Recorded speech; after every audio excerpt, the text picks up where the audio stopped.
know I'm wearing a different shirt.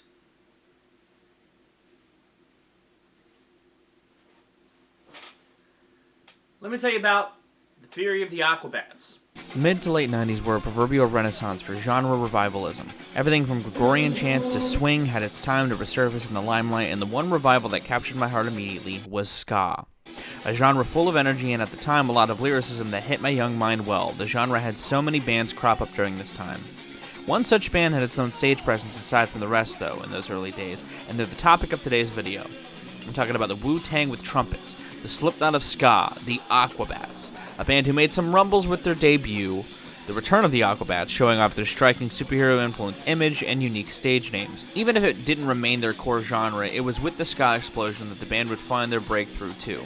After signing to Golden Voice Records and after a few member switch-ups, including a pre-Blink-182 Travis Barker added to the mix, the band would craft a much more ambitious showing of their talents and some teasers that their sound would definitely reach for the stars in a few ways. With production help by Jim Goodwood, the band broke out with their sophomore outing, which is the subject of today's video. I'm talking about the 1997 classic, Fury of the Aquabats. So, funny story about this record, and actually two of the others included in that were on the Patreon poll this month. I got this record from a friend, I think it was my sophomore year of high school. Her dad bought a jukebox, and she gave me all of the CDs that were in that jukebox. And there was a lot of stuff that actually I really enjoy even to this day. It's how I got exposed to my favorite album of all time, because the Rabbit in Your Headlights single was in there. I don't know why, but it was. Beck's Loser single, and that's how I got Odelay, and Midnight Vultures were in there. Basement Jacks was in there, and there was also a shit ton of ska. Like, an absurd amount of ska. You had Real Big Fish's first two records, Less Than Jake's first two records, which includes Hello Rockview, one of the Patreon cuts, two Goldfinger projects, some ska compilations, some really obscure ska records, and Fury of the Aquabats.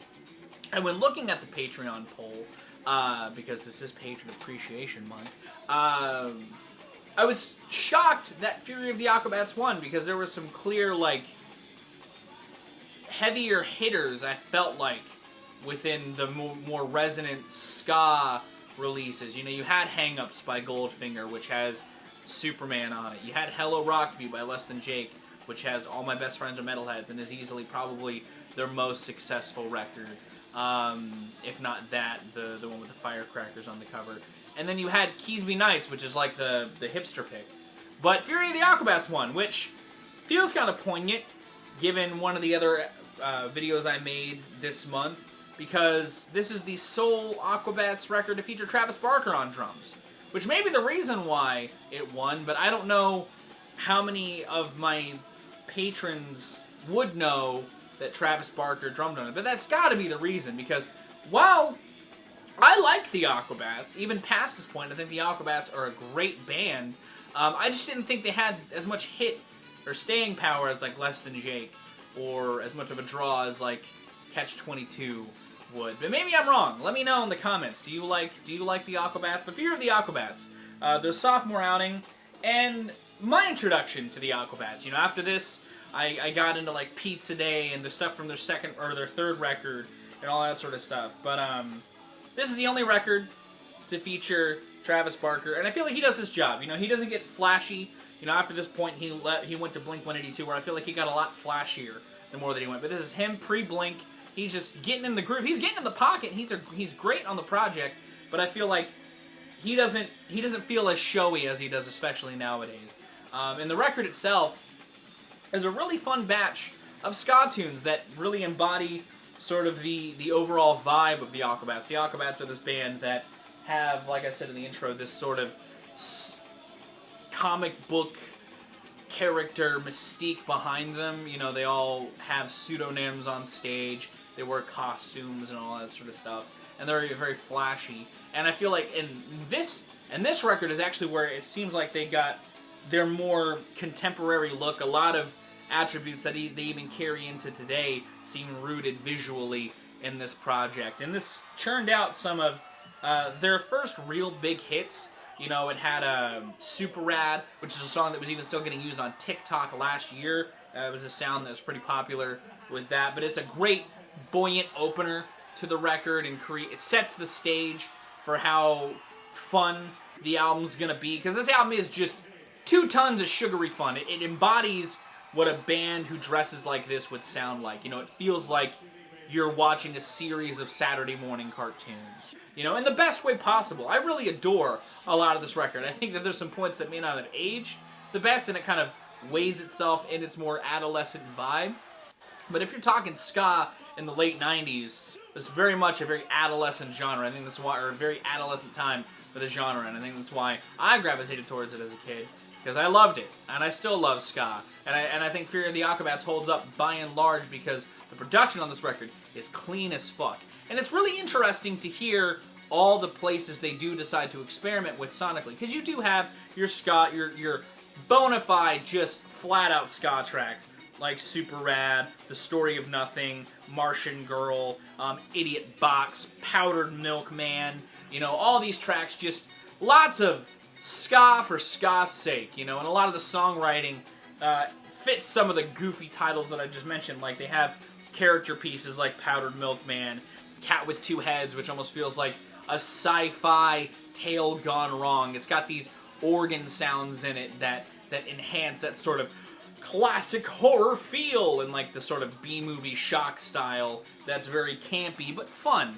And Martian Girl kind of fits in the same vibe and that sort of fun, campy B-movie style, but it's less sort of horror infused. Or Captain Hampton and the Midget Pirate, which sees them adding a bit of swing to a bit of a ska influence to fit the sort of sea shanty style that the song sort of embodies lyrically. But Captain Hampton isn't the only track with some sort of genre divergence or infusion of their genre into other styles. You know, they do a lot of it on this record, for better and for worse. A lot of it does age pretty well. Like, I think the doo-wop throwback style of Red Sweater that starts in the beginning and comes back in the bridge melds with their ska style really well. I like the tango style on Attacked by Snakes. It paints a different kind of picture and fits the sort of writing in that song. And I think while it doesn't necessarily fit the theme of Lobster Bucket, I kind of like the twang that fits that track pretty well. And the surf rock influence that kind of creeps in on a couple of tracks on here obviously kind of fits the sort of ska offshoots pretty well. Man, tracks like Magic Chicken's rap breakdown, moments like that haven't aged that well. Thankfully, they're few and far between, but yeah, that song in particular, I forgot that happened, and when I was listening to the record for the first time, it really shocked me. It was a jarring shift in tone. But the song kind of regains its footing and goes back into its ska sound pretty fast, and I think it kind of picks itself back up. But man, that rap breakdown is something else. But like I said, those moments are few and far between. This is a very fun, sugary, sort of, again, adolescent experience. Adolescence is explored in tracks like My Skateboard as well, which has the protagonist written as like a kid wanting to just hang out with a girl that she really likes, but she went for a mean old jock instead. The chorus of Red Sweater and lyrics about having decoder rings and filling their lockers with glue on tracks like Super Rad and Red Sweater also enhance that adolescent feel. This record as a whole feels like it's written for those that are sort of outcasted by general old norms seen in like school settings, you know, and that's part of the reason maybe why I gravitated to it when I was in high school, because while some parts of this may not have been quite from my demographic at that point in my life, there were parts that were, and there were parts that I really enjoyed. You know, like I said, I like the goofiness on a lot of this record, and I feel like it ages pretty well. Like, I had a lot of fun revisiting this record to do a classic breakdown on it, you know. Red Sweater tries to capitalize on a similar sort of romantic vibe, and I think that it's not too bad. Martian Girl kind of has that same kind of thread, but as sort of an outcast sort of thing. But outside of that, you know, the goofiness on tracks like Cat with Two Heads hit really well. I think the only two tracks that don't really spin consistently as a whole are The Story of Nothing and the closer Plato, or the hidden track Plato. I think that they're fine. but they're ultimately like the weaker components of this record. But it's still, this album still bats really highly to me as a whole. I think, like I said, the production's really clean, and it shows them basically, and really as a whole, this record just sort of feels like an elevator pitch for the band as a whole, more so than their debut, you know, because while they have all these kooky songs that showcase that they are kind of a kooky band, their last song on the record is a theme song that they would want to, that they tried to use as like a TV show theme song, which is sort of a thing with the Aquabats for the longest time.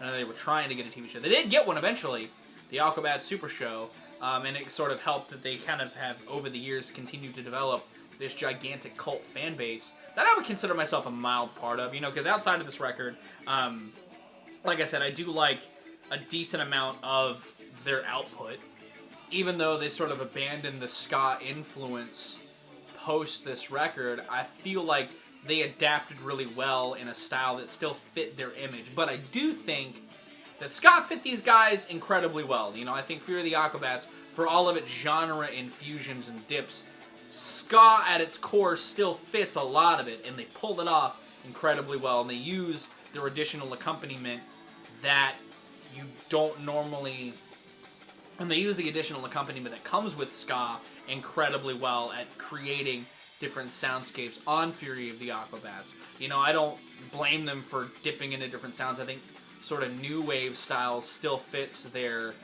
general vibe as a whole, if not a little more so. The era of third wave ska was very specific in a certain vibe, and while parts of Fury of the Aquabats still embody that, especially the adolescent-driven tracks, it makes sense that they would stray away from that to sort of enhance their sonic palette as a whole. But for that slice of time, where they had Travis Barker and they were using horns in the way that they created a masterpiece. But what do you think of Fury of the Aquabats? Do you like this band? Are you an Aqua Cadet? Let me know. Comments down below. If you did like this review, be sure to give it a like. If you want to see more my music, gaming, and general notary content, be sure to subscribe. Special thanks to my patrons. If you want to join their ranks to get early access to content, exclusive content, or to help drive the community through polls, which is how this and a lot of the videos you've seen this month have come together, it's linked in the description. I'm going to get out of here, though. I've been Viral Rack. You guys have good days, lives, and situations, and I'll see you another day.